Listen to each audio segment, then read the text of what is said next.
அதாவது இப்போ ஆளுங்கட்சியாக தாவேக்கா மாறிடுச்சு அப்படின்றதுக்காக ஓடுறாங்க. ஸோ இப்போ இவங்கள பார்த்து நம்ம என்ன அவங்கள விமர்சனம் பண்ணினாலும் திட்டினாலும் அவங்களுக்கு இப்போ வந்து நம்ம இப்போ ஏதோ ஒரு கமெண்ட் சொல்கிறோன்னு வச்சுக்கோங்களேன், அவங்க வந்து இவங்கெல்லாம் பொறாமையில் சொல்கிறாங்க அப்படின்னு தோணும். ஆனால் எனக்கு தாவேக்கால என்ன நடந்திருக்கு? அதிமுகலேருந்து இந்த மாதிரி ஓடினவர்கள் திமுகலேருந்து சிலர் போயிருக்காங்க. அப்படிங்கும்போது அங்கே என்ன ஆச்சுன்னா, ஒரு வண்டிக்குள்ளே ஒரு பஸ்க்குள்ளே எத்தனை டிக்கெட் நிற்க முடியும்?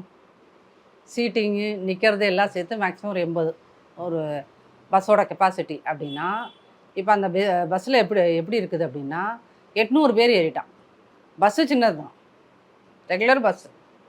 80 பேர் இருக்கக்கூடிய பஸ்ஸில் 800 பேர் ஏறிட்டாங்க. ஏன்னா பஸ் இங்கிட்ட அங்கிட்டு நகருமா, மூச்சு விடுமா, அந்த கதியில் தான் இப்போ வந்து தாவேக்கா இருக்குது. ஓவர்லோட் ஆகிடுச்சு. இப்போ ஓவர்லோட் ஆகிடுச்சு. இப்போ திமுக அதிமுக மாதிரியான 50 வருஷத்துக்கு மேலான கட்சிகளில் இங்கே 12 அணிகள் 13 அணிகள் இருக்கும்.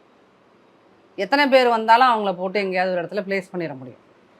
அந்த மாதிரி ஒரு ஸ்ட்ரக்சர் இன்ன வரைக்கும் தாவேக்கால உருவாக்கப்படலை. இதை நம்ம சொன்னோம்னா இதையே கேட்டுட்டு அடுத்த முதல்வர் என்ன சொல்லுவார்? இந்த யூடியூப்பில் உட்காந்து பேசுகிறவனுங்கெல்லாம் வந்துட்டு இங்கே ஸ்ட்ரக்சர் இல்லை, அது இல்லை, இது இல்லைன்னு நமக்கு பதில் சொல்லிட்டு இருப்பார். பட் அதுதான் உண்மை. அங்கே ஸ்ட்ரக்சர் இல்லை. இப்போ இத்தனை பேர் போனாங்க. இத்தனை பேர் போனவங்களுக்கு இப்போ இங்கேருந்து போனாங்க இல்லையா, அதிமுகலேருந்து போனவங்களுக்கு என்ன பொறுப்பு கொடுத்துருக்காங்க?